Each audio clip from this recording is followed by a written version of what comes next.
الرحيم إن الحمد لله نحمده ونستعينه ونستهديه ونستغفره ونتوب إليه ونتوكل عليه. أشهد أن لا إله إلا الله وحده لا شريك له الملك الحق المبين، وأشهد أن محمدا عبده ورسوله وصفيه وخليله، بلغ الرسالة وأدى الأمانة ونصح الأمة وجاهد في الله حق جهاده حتى أتاه اليقين.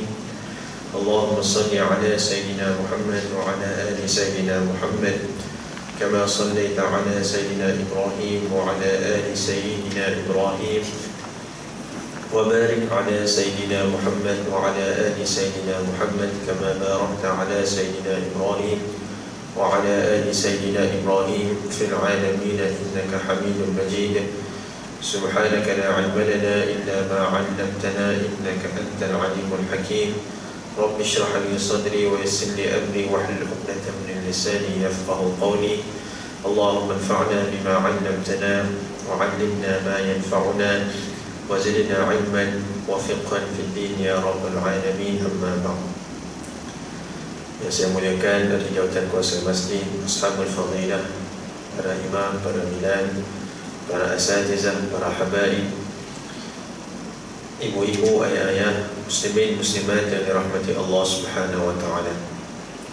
Alhamdulillah, pada kesempatan ini kita menyambung pengajian kita berkaitan dengan sirah an-nabawiyah dengan kitab Ar-Rahiqul Makhtum karangan Syekh Safiyur Rahman Al-Mubarakfuri, yang mana telah pun kita jelaskan tentang bagaimana Nabi Ibrahim AS, anaknya Nabi Ismail, membina Kaabah, dan mereka meninggalkan legasi agama Hanif semata-mata mentauhidkan Allah Subhanahu wa ta'ala. Akan tetapi setelah mana kewafatan Nabi Ibrahim, anaknya Ismail, maka telah berubahlah sedikit sebanyak pegangan orang-orang yang menduduki semenanjung tanah Arab, dan berlakulah beberapa perubahan pada agama nenek moyang mereka yang asalnya, iaitu Nabi Ibrahim AS. Antaranya mereka mengadakan beberapa perkara yang tidak diajar sebelumnya. Bahkan sembelihan-sembelihan dipersembahkan. Kita telah nyatakan bagaimana bermulanya kedatangan berhala daripada seseorang yang membawa berhala tersebut, dan kita sebut bahawa orang tersebutlah orang yang akan disiksa dengan siksaan yang begitu dahsyat, kerana dialah yang mula-mula membawa berhala tersebut ke semenanjung tanah Arab. Begitu juga antara kita melihat pada hari ini apakah i'tiqad, pegangan orang Arab. Yang kedua, kita melihat bagaimana kedatangan agama-agama lain yang paling dominan, Yahudi dan juga agama Nasrani. Kemudian kita lihat pada pagi ini bagaimanakah bentuk suasana masyarakat Arab jahiliyah dari sudut sosial dan juga perkahwinan ataupun perkahwinan yang berlaku sebelum kedatangan Islam. Antaranya ialah hadirin yang dimuliakan Allah Subhanahu wa ta'ala, di samping agama itu semakin rapuh pada pegangan orang-orang yang menduduki tanah Arab, begitu juga ada satu budaya yang dinamakan sebagai Azlam. Azlam ini ialah sebelum kedatangan Islam, kebanyakan jahiliyah mereka ini suka untuk mengundi nasib. Allah Subhanahu wa ta'ala berfirman pada surah Al-Maidah, innamal khamru wal maisir wal ansabu wal azlam rijsun min amali syaitan. Sesungguhnya judi, arak, azlam disebut dalam Al-Quran menunjukkan bahawa Allah menghapuskan amalan tersebut. Azlam ialah mengundi nasib. Azlam ialah anak panah yang belum dipasang bulunya, itu dinamakan azlam. Terbahagi pula kepada tiga. Azlam terbahagi kepada tiga. Yang pertama ialah panah yang padanya terdapat tulisan na'am dan juga la. Na'am bermaksud ya, la bermaksud tidak. Jadi bila mana mereka dilema dalam membuat satu urusan, maka mereka mengundi dengan batang anak panah tersebut. Kalaulah terkena dengan na'am, maka mereka akan meneruskan keputusan tersebut. Sebaliknya kalau la, bermaksud mereka tidak meneruskan. Jadi tuan-tuan, bila mana kita dilema dalam satu persimpangan dalam membuat keputusan, maka tak boleh kita melakukan yang sedemikian. Apakah solusinya? Kita melaksanakan solat istikharah seperti mana yang disarankan dan sangat dianjurkan oleh Nabi SAW. Bila mana kita berada pada satu situasi, maka kita mengambil wuduk, bersolat, lalu kita panjatkan doa kepada Allah Subhanahu Wa Taala. Doa solat istikharah iaitu Allahumma inni astakhiruka bi'ilmik wa astaqdiruka biqudratik wa as'aluka min fadlika al-'azim. Ya Allah, sesungguhnya aku memohon petunjuk dalam urusan yang ingin aku istikharah kepadamu ya Allah, dengan pengetahuan Engkau ya Allah yang meliputi segala sesuatu. Allahumma in kunta ta'lamu anna hadha al-amra khairan li fi dini wa dunyaya wa 'aqibata amri faqdurhu li thumma yassirhu li. Ya Allah, sekiranya Engkau mengetahui bahawa perkara itu baik untuk aku, untuk agamaku, untuk kesudahan pada urusan aku, faqdurhu li, maka mudahkanlah urusan itu untuk aku, dan juga mudahkan dan juga takdirkanlah ia untuk aku. Wa in kunta ta'lamu anna hadha al-amra sharrun li fi dini wa dunyaya wa 'aqibata amri fasrifhu 'anni wasrifni 'anhu thumma qul li al-khayra haythu kana thumma raddini bi. Ya Allah, sekiranya Engkau mengetahui bahawa urusan ini buruk untuk aku, untuk agamaku, untuk kesudahan pada umur ataupun urusan, maka jauhkanlah aku daripada perkara tersebut. Kemudian berikanlah kebaikan pada apa yang Kau tentukan kepada aku, dan jadikanlah aku redha padanya. Kadang-kadang satu benda yang kita condong padanya belum tentu ia baik, lalu kita menyerahkan pada Allah Subhanahu Wa Taala. Jadi itu yang dibawa oleh Islam, bukan semata-mata bergantungnya nasib kita ini sekadar undian semata-mata. Maksudnya tuan-tuan, ada setengah perkara dibenarkan untuk Quran mengundi, tapi bila mana melibatkan perkara-perkara yang berkaitan dengan kepentingan hidup kita, maka kita melaksanakan solat istikharah. Itu pertama tuan-tuan, kita sebut tadi azlam, mengundi nasib pada suasana Arab Jahiliyah. Yang pertama ialah mengundi dengan padanya atau tulisan na'am dengan la, ya ataupun tidak. Azlam ini tuan-tuan mereka gunakan untuk mengetahui nasib kerja yang hendak mereka lakukan, seperti nak bermusafir, berkahwin atau seumpamanya. Sama ada mereka nak balik kampung, mereka akan mengundi nasib dulu, sama ada perjalanan itu perjalanan yang baik ataupun sebagainya. Ataupun datang seorang lelaki nak melamar seorang perempuan, maka kabilah tersebut ataupun wali kepada perempuan tersebut akan mengundi nasib semata-mata. Jadi itu bagaimana mereka mengundi. Jika yang keluar tulisan ya, maka mereka akan meneruskan niat. Kalau keluarnya tidak, mereka akan menangguhkan ataupun cancel serta merta urusan tersebut. Kedua, panah yang terdapat padanya tulisan air dan niat. Ketiga, panah yang padanya terdapat tulisan dari kamu dan dari selain kamu.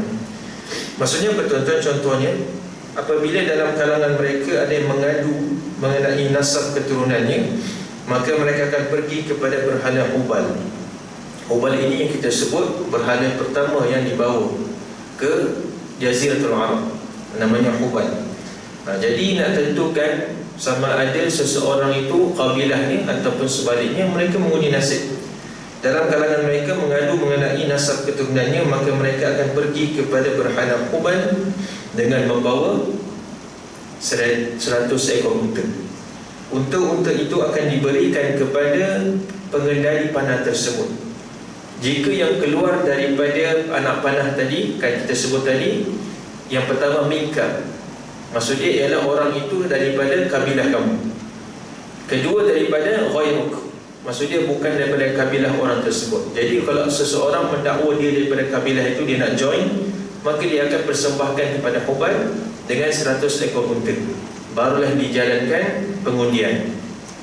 Sekiranya yang keluar ialah Minka, maksudnya ialah daripada kamu, maka orang itu dianggap sebagai keturunan mereka, klan daripada mereka. Jika yang keluar ialah Ghairuk, yang bermaksud selain daripada kamu, maka dia dianggap sebagai kawan rapat saja, tidak termasuk dalam kabilah tersebut. Jika yang keluar itu ialah perkataan bercampur, maka orang itu kembali sebagaimana kedudukannya sebelum itu, iaitu tidak ada kaitan nasab dan tidak ada hubungan kawan rapat.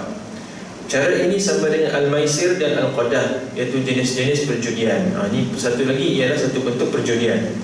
Mereka akan menyembelih unta-unta yang mereka korbankan untuk tujuan itu dan akan dibahagikan.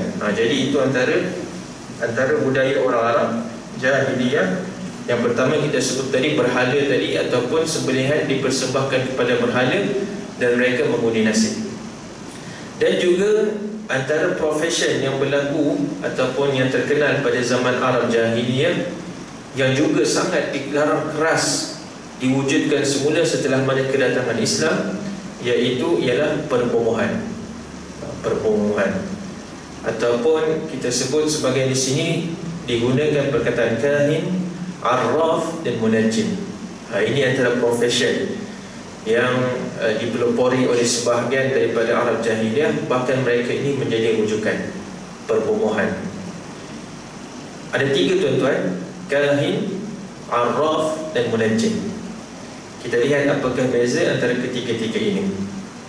Kahin ialah orang yang memberitahu mengenai berita-berita alam semesta yang akan berlaku pada masa akan datang.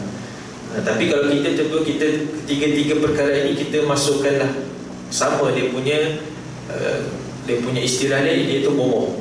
Tapi dalam bahasa Arab dia lebih terperinci menguraikan kahin, arraf dan juga munajjim. Kahin ialah orang yang memberitahu mengenai berita-berita alam semesta yang akan berlaku pada masa akan datang. Dia didakwa dapat mengetahui pelbagai rahsia.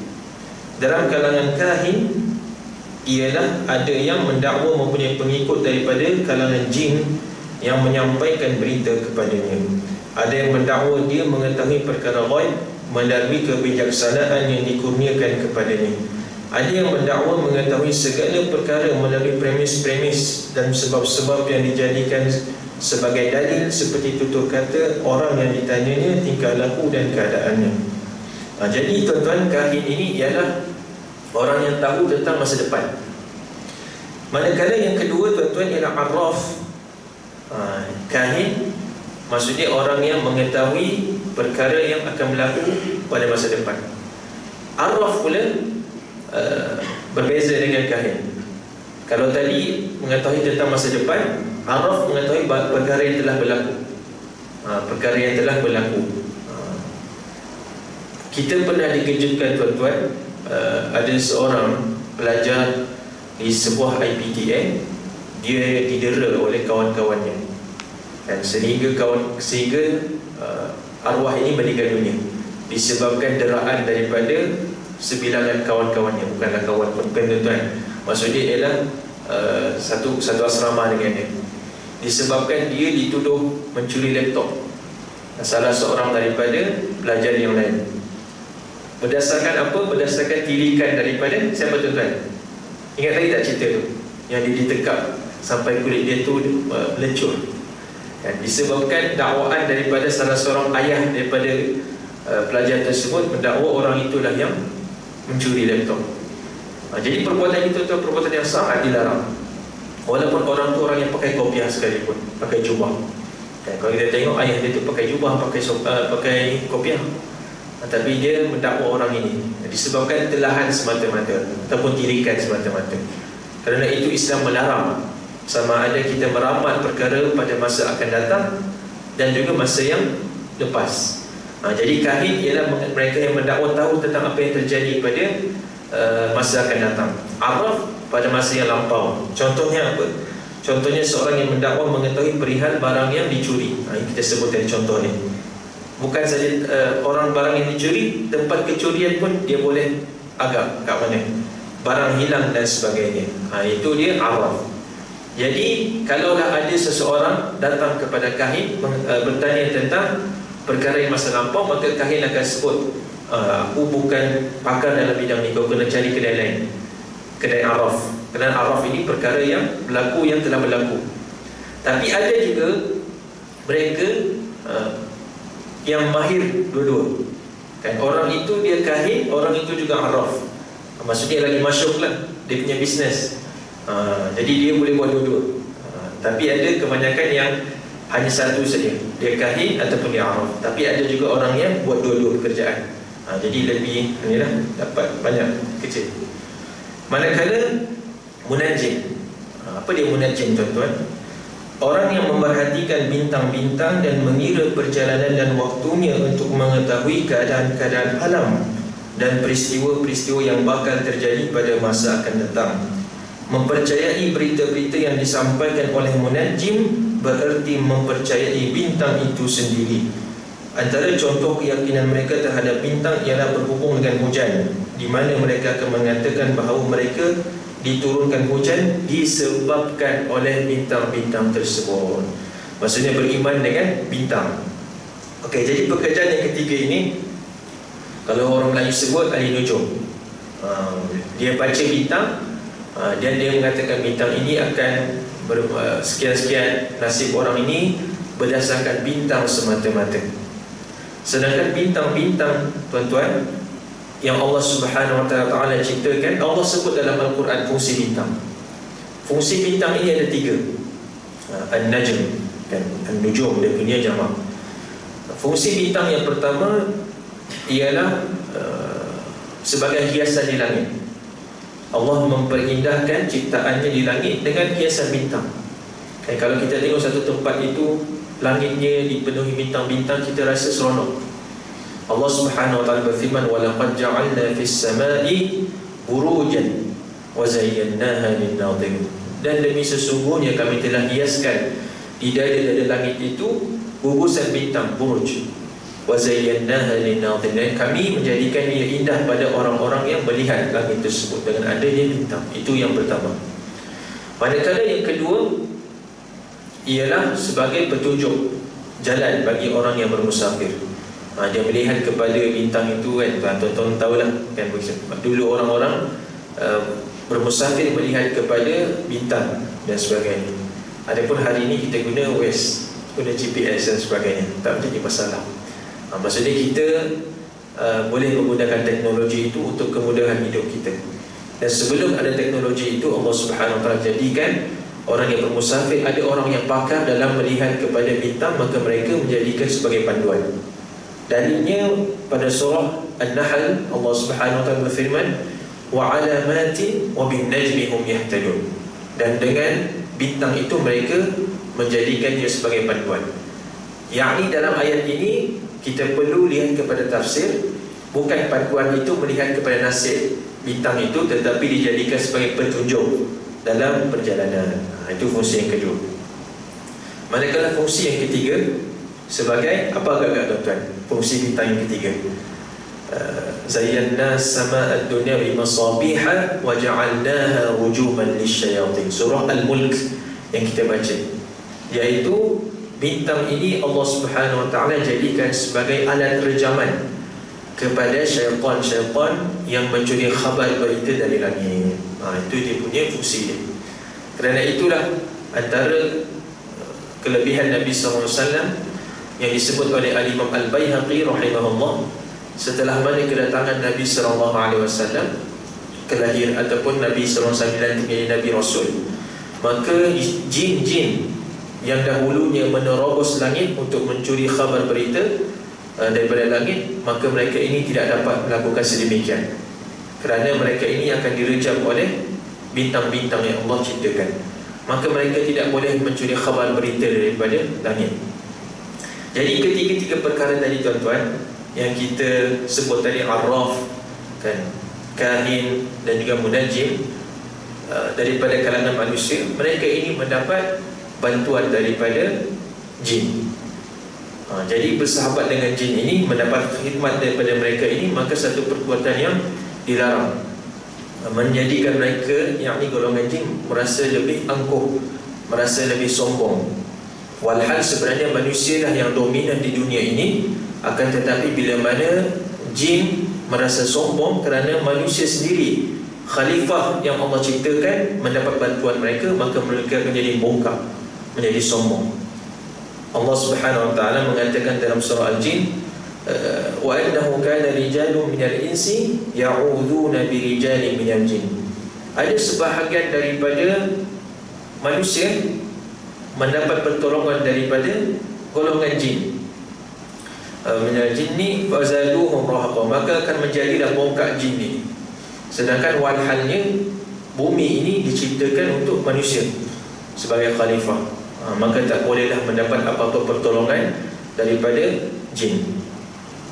Hadirin yang dimuliakan Allah Subhanahu wa taala, begitu juga pada zaman Nabi sallallahu alaihi wasallam ada seorang namanya Ibnu Sayyad.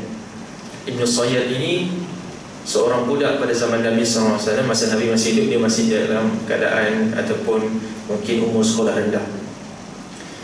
Para sahabat menyangka Ibnu Sayyad ini merupakan Dajjal, kerana kebanyakan ciri-ciri Dajjal yang disebut oleh Nabi SAW ada pada dia.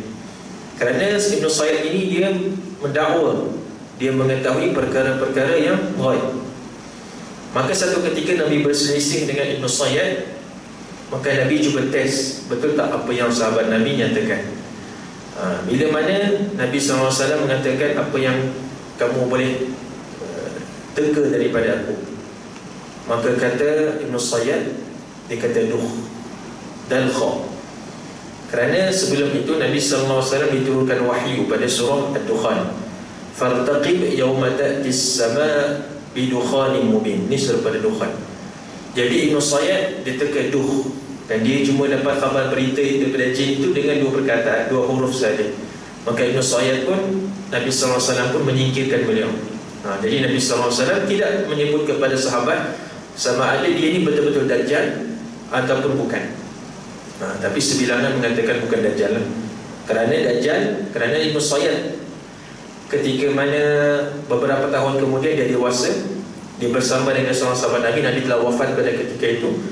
Dia kata, macam mana orang kata aku ni Dajjal, sedangkan aku ini dapat masuk Mekah Madinah. Dia dapat masuk Mekah Madinah, tuan-tuan. Dan juga bagaimana mereka mengatakan aku ni Dajjal yang disebut oleh Nabi, walhal aku ini beranak pinak. Dia ada keturunan dia kahwin dan dapat anak. Sedangkan Dajjal yang disebut Nabi, dia tidak ada anak. Cumanya ada teori-teori. Kalau tuan-tuan rajin baca teori konspirasi, baca bolehlah tuan-tuan, tapi jangan terlalu obses. Dia kata macam mana Amerika, Israel dan sebagainya, ada satu kuasa yang Rothschild, ada kaitan dengan Ibnu Sayyad. Tapi itu sekadar bacaan lah tuan-tuan. Jadi kembali tuan-tuan, jadi profesi yang disebut ketiga-tiga ini mendapat bantuan daripada jin. Jadi buat jin ini dapat berita daripada langit. Satu mungkin sipi-sipi berita saja, ataupun mungkin tak ada sama sekali. Lalu diberitahu kepada wali daripada kalangan, wali ini maksudnya kawan dia daripada manusia. Kemudian didustakan, diwarnai satu berita yang mungkin tak ada berita pun. Info itu daripada langit diselaputi dengan 99% pendustaan. Satu berita 1%, tapi selebihnya 99% ialah pendustaan semata-mata. Jadi ini yang berlaku sebelum kedatangan Islam. Jadi ini tiga-tiga perkara tuan-tuan, tak boleh kita terlibat apa-apa sama sekali.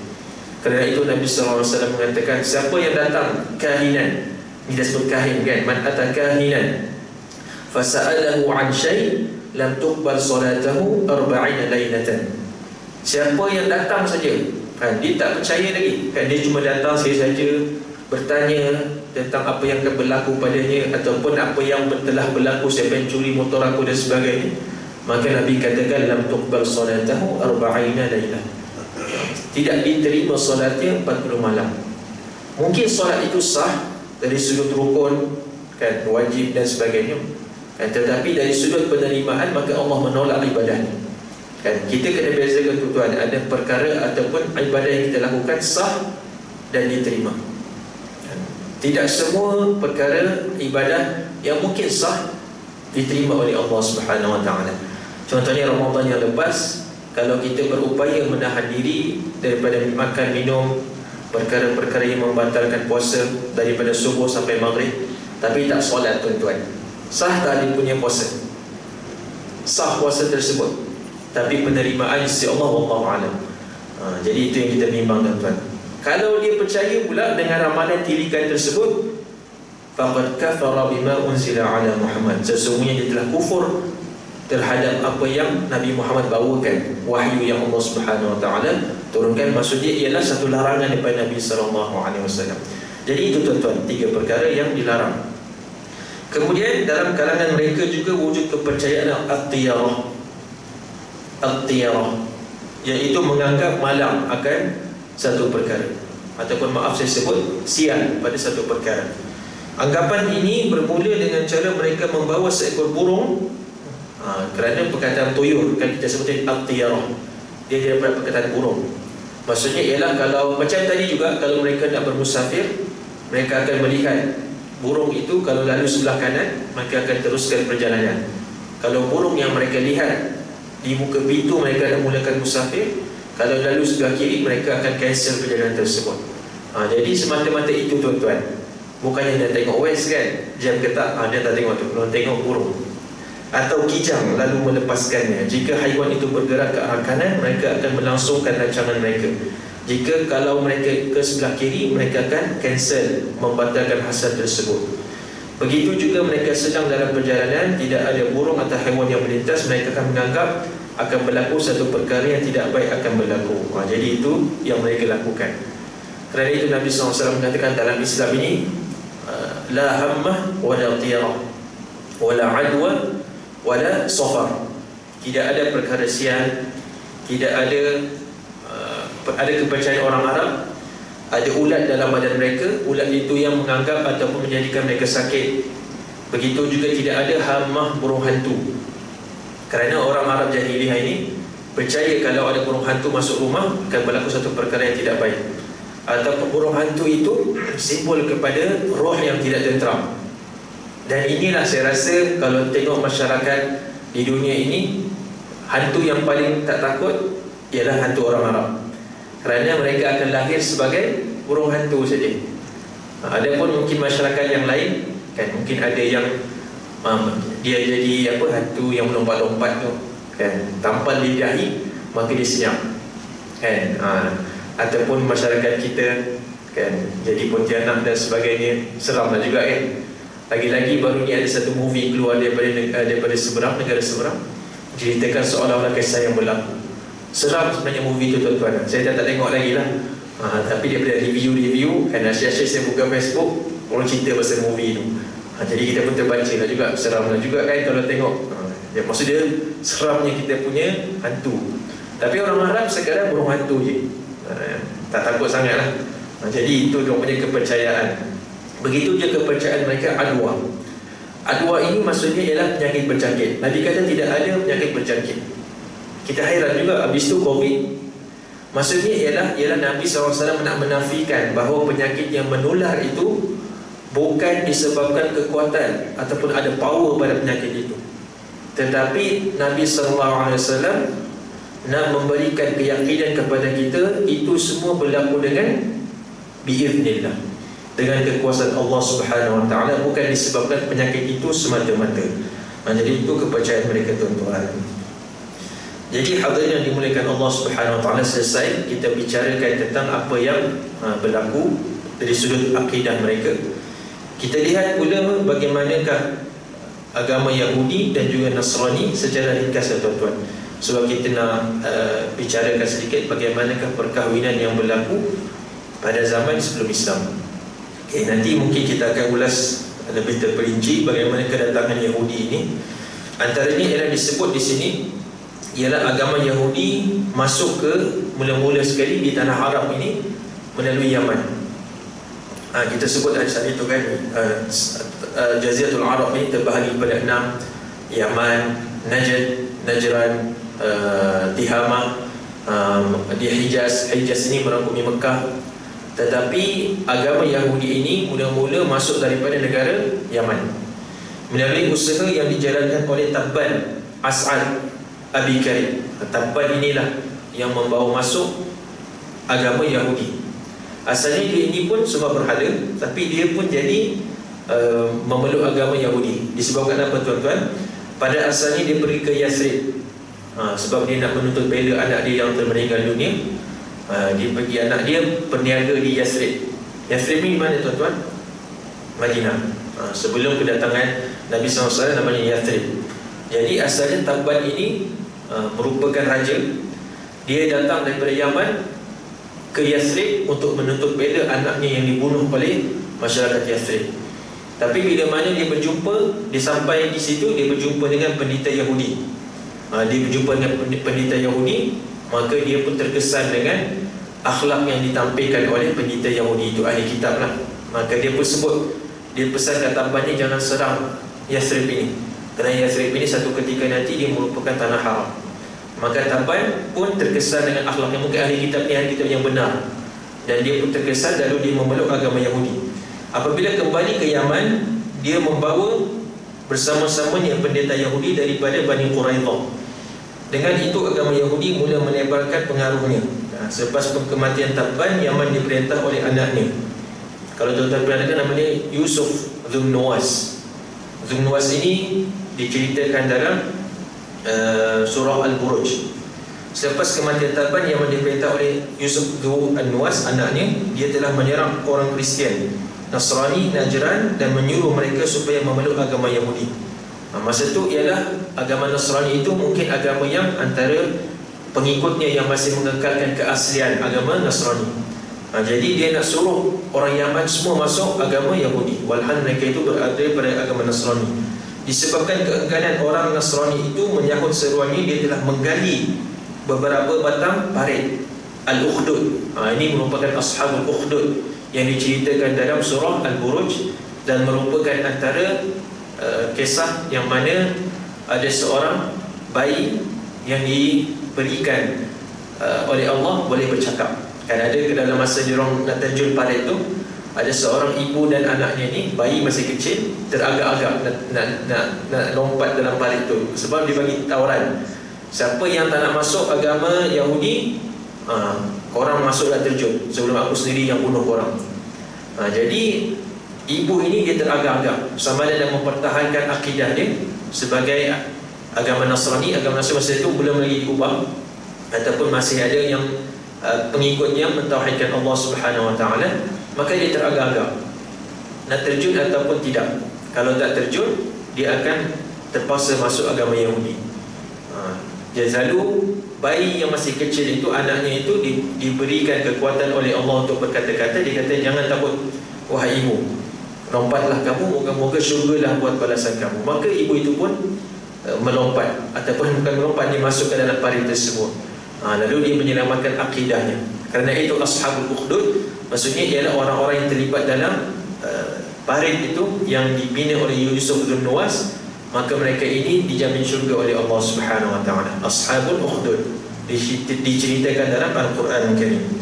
Kemudian orang Nasrani dibakar dalam parit tersebut. Tindakan ini dikenakan tanpa mengira sama ada lelaki, wanita, kanak-kanak ataupun golongan warga emas. Dia tak kira. Yusuf Dzunnuwas ini dikatakan antara orang yang zalim. Dikatakan bahawa mereka yang terbunuh dalam peristiwa itu berjumlah 20 hingga 30 ribu orang. Sekitar 20 hingga 30 ribu orang. Peristiwa itu berlaku pada 523 Masihi dan ada disebut dalam surah Al-Buruj. Jadi itulah Yusuf Dzunnuwas ini, dia mahu melebarkan agama Yahudi.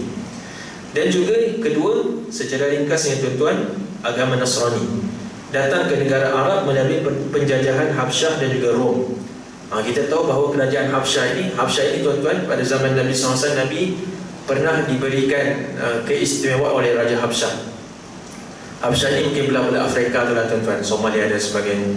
Jadi mereka ini, agama rasmi mereka ialah Habsyah ataupun Nasrani, Kristian, dan juga Rom. Yang ini memang kita sedia maklum lah, agama mereka ialah Kristian. Yaman dijajah oleh Habsyah kali pertama pada tahun 340 Masihi. Maksudnya ialah sebelum Yusuf Dzunnuwas itu, agama untuk Yaman ialah Nasrani, dan berlanjutan sehinggalah 378 Masihi. Pada masa itu gerakan penyebaran agama Kristian mula masuk ke penempatan-penempatan di Yaman. Sebelum itu, pada saat hampirnya zaman penjajahan ini, ada seorang lelaki zuhud dan mustajab doanya dan memiliki beberapa karamah. Nanti kita akan ceritakan nanti tuan-tuan pada kesempatan yang akan datang. Maksudnya ialah mulanya datang agama Nasrani daripada penjajahan, daripada kerajaan Habsyah dan juga Rom. Dan yang terakhir tuan-tuan, perkahwinan orang Arab ini, di mana mereka berlaku dengan 4 cara. Seperti mana yang diceritakan dalam kisah kita ini. Abu Daud meriwayatkan daripada Aisyah radhiyallahu anha. Tadi kita cerita tentang agama. Secara ringkas, perkahwinan Arab jahiliyah ini seperti mana yang dikhabarkan oleh Sayyidatina Aisyah radhiyallahu anha terbagi kepada 4 cara. Salah satu cara itu ialah perkahwinan seperti yang diamalkan masa kini. Dalam kitab Arab disebut sebagai Ahdul Qiran. Ini merupakan perkahwinan yang terpuji. Maksudnya ialah jahiliyah mereka ada satu amalan yang baik, iaitu yang pertama itu iaitu seorang lelaki menghantar utusan peminangan kepada wali wanita. Setelah dipersetujui peminangan tersebut, maka mereka pun berkahwin. Jadi itu yang pertama tuan-tuan. Maksudnya ialah seperti kita lah, meminang dan sebagainya. Pernikahan cara yang lain ialah seorang suami berkata kepada isterinya yang telah suci daripada haid, pergilah kepada lelaki sekian-sekian dan bergaullah dengannya. Bergaul ni maksudnya ialah hubungan suami isteri. Si suami akan menjauhi diri dari isterinya tanpa menyentuhnya selagi isterinya belum hamil, melalui hubungan dengan lelaki lain. Apabila ternyata bahawa isterinya telah hamil, barulah dia menggauli isterinya semula jika dia mahu. Tujuan dilakukan demikian ialah untuk mendapatkan zuriat yang baik. Perkahwinan ini dinamakan sebagai al-istibda. Okey tuan-tuan, yang pertama ialah macam kita lah kan. Yang pertama tadi ialah perkahwinan, dia bertunang dan sebagainya, dinamakan sebagai Ahdul Qiran. Maka dalam tempoh tersebut, walaupun mereka telah pun melangsungkan akad, tetapi ada satu tempoh itu mereka belum lagi duduk sekali. Sehinggalah pada satu tempoh mereka mengisytiharkan perkahwinan, walimah dan sebagainya, barulah mereka duduk sekali. Maksudnya ialah perkahwinan yang diamalkan seperti mana hari ini. Itu yang pertama. Yang kedua ialah al-istibda' ini ialah suaminya ini dia membenarkan isteri dia untuk berkahwin dengan, atau bukan berkahwin, maksudnya ialah melakukan hubungan dengan mana-mana lelaki yang hebat. Kerana apa? Kerana dia nak zuriat dia itu pun ada karisma seperti orang yang diinginkannya. Jadi mereka ini mahu untuk zuriat mereka ini ada kedudukan. Maka dibenarkan, suami ini membenarkan isterinya untuk pergi dengan mana-mana lelaki yang mereka sangat hormati. Kemudian sampai tempoh anak itu pun diberikan kepada suaminya tadi. Yang penting dapat anak daripada orang tersebut, orang yang mereka sanjung itu dan sebagainya. Itu perkahwinan yang kedua. Ini juga merupakan dilarang oleh Islam. Manakala perkahwinan yang ketiga ialah sekumpulan lelaki yang tidak melebihi 10 orang. Tak boleh lebih 10 orang tuan-tuan. Maksudnya ialah seorang lelaki, jumlah lelaki ini kurang daripada 10 orang, dia bersetubuh dengan seorang wanita. Semua mereka tanpa terkecuali telah pun menggauli perempuan tersebut. Apabila wanita itu hamil dan melahirkan anak, maka dihantarkan utusan kepada lelaki-lelaki tadi. Tidak seorang pun lelaki yang berupaya mengelak diri, melainkan semuanya terpaksa datang berkumpul di sisi wanita itu. Kemudian wanita itu akan berkata kepada mereka, kamu semua tahu apa yang kamu lakukan, dan sekarang ini aku melahirkan anak. Maksudnya ialah perempuan itu hamil, 10 orang yang telah pun pernah menggauli dia perlu datang menghadap. Dan dia tengah hamil. Dia nak cari siapa ayah budak ni. Anak ini ialah anak kamu, wahai si fulan. Lalu wanita itu akan menamakan salah seorang lelaki yang disukai dalam kalangan lelaki tersebut, dan anak itu pun dinasabkan kepada lelaki yang dipilih oleh perempuan yang hamil itu. Maksudnya tuan-tuan ialah na'udzubillah min dzalik, al-ahir ataupun zina cukup berleluasa pada Arab jahiliyah. Bahkan rumah-rumah pelancuran itu merupakan satu perkara yang biasa, macam kedai kopi dan sebagainya, satu perkara yang biasa. Jadi perkahwinan yang ketiga ini, perempuan itu berhak untuk menasabkan anak yang dikandungnya ikut suka dia lah, kan? Lelaki tadi 10 orang, maka dia akan pilih siapa yang dia suka. Lalu lelaki yang dipanggil menghadap itu tidak boleh membantah. Kalau dah terkena pada orang yang sekian-sekian, si fulan itu tak boleh kata aku tak nak, tak boleh. Jadi perempuan yang hamil itu berhak secara mutlak untuk mengambil siapa sahaja sebagai ayah kepada anak yang dikandungnya. Jadi itu perkahwinan yang ketiga. Cara perkahwinan yang seterusnya ini yang terakhir tuan-tuan, sebelum kita tangguh, ialah ramai lelaki datang untuk menyetubui seorang wanita. Wanita itu tidak menghalang siapa saja lelaki yang datang kepadanya. Ini merupakan wanita yang na'udzubillah pelacur. Mereka memasang bendera di pintu rumah sebagai tanda kepada siapa yang mahu menggauli mereka. Apabila wanita itu hamil dan melahirkan anak, maka semua lelaki itu akan berkumpul di sisinya, lalu diajaklah mereka melihat keirasan anak tersebut. Kan tengok iras siapa rasa-rasa anak ni. Jadi dia akan nasabkan dengan orang yang mungkin sama. Setelah itu wanita tersebut akan menasabkan anak itu kepada lelaki yang seiras wajahnya, dan anak itu dipanggil sebagai anaknya. Lelaki yang ditentukan itu tidak akan membantah keputusan yang dibuat. Antara profesion dalam masyarakat Arab ialah ada orang yang, saya lupa istilah dia, dia ni macam pakai DNA lah dalam istilah kita sekarang ni. Maksud dia, antara kelebihan orang Arab ni, mereka boleh mengetahui sekali lalu saja orang ni nasab dia daripada mana. Sekadar melihat kaki pun dia tahu dah anak ini dengan siapa. Seperti yang berlaku pada Usama bin Zaid. Pernah dengar tak tuan-tuan Usama bin Zaid? Usama bin Zaid ini anak kepada anak angkat Nabi, Zaid bin Harithah. Kan, sebab dia punya warna kulit tak sama, tapi dibawakan kepada seorang yang pakai DNA yang saya sebut tadi. Maka sekali lalu saya dikatakan ketika itu Usama dan Zaid, Usama dan juga ayahnya Zaid sedang tidur, kaki mereka terjulur. Nampak daripada selimut tu dua kaki itu. Maka kata pakai DNA ini, kata ni memang anak dia. Walaupun ada beza, tapi dia boleh cam itu merupakan anak dia. Jadi itu antara keistimewaan orang Arab, tuan-tuan, dia boleh mengenal, mengecam anak itu merupakan iras siapa, DNA siapa. Itu antara kepakaran mereka. Jadi itulah yang berlaku pada perkahwinan keempat ini. Dibawakan kepada orang yang berupaya untuk menentukan nasab. Seperti yang berlaku, tuan-tuan, ketika mana pembukaan kota Mekah, Sa'ad bin Abi Waqqas, kalau tuan-tuan pernah dengar, Sa'ad bin Abi Waqqas, dia ada abang nama dia Utbah bin Abi Waqqas radhiyallahu anhu. Sa'ad bin Abi Waqqas ini pernah dipesan oleh abangnya Utbah. Dia kata, wahai adikku Sa'ad, kalau kamu pergi Mekah, aku ada seorang anak lelaki, budak kecil. Kalau kamu sempat pergi ke Mekah, maka kamu bawalah semula, kerana itu merupakan anak aku. Jadi Utbah pun Sa'ad, tuan-tuan, Utbah pun meninggal dunia, abang kepada Sa'ad. Jadi Sa'ad bin Abi Waqqas ketika pembukaan kota Mekah, dia cari budak tu seperti mana yang diwasiatkan oleh abangnya Utbah. Nama budak tersebut ada abang. Abang budak itu namanya ialah Abd ibn Zam'ah. Jadi Sa'ad pun dia klaim, wahai Abd ibn Zam'ah, sesungguhnya budak lelaki yang kau kata adik kau ni, dia sebenarnya ialah anak saudaraku, anak abang aku Utbah. Maka Abd bin Zam'ah dia kata, tak, ini merupakan adik aku, adik kandung aku. Jadi dibawakan perkara tersebut kepada Nabi SAW. Jadi mereka nak merebut hak penjagaan budak ni. Sa'ad bin Abi Waqqas kata itu anak abang dia, Utbah bin Abi Waqqas. Adapun Abd bin Abi Zam'ah mengatakan tidak, itu bukan merupakan anak Utbah, ini merupakan anak kepada ibu ayah aku. Maka dibawakan kepada Nabi SAW. Maka lahirlah satu kaedah, kan, al-walad lil-firash.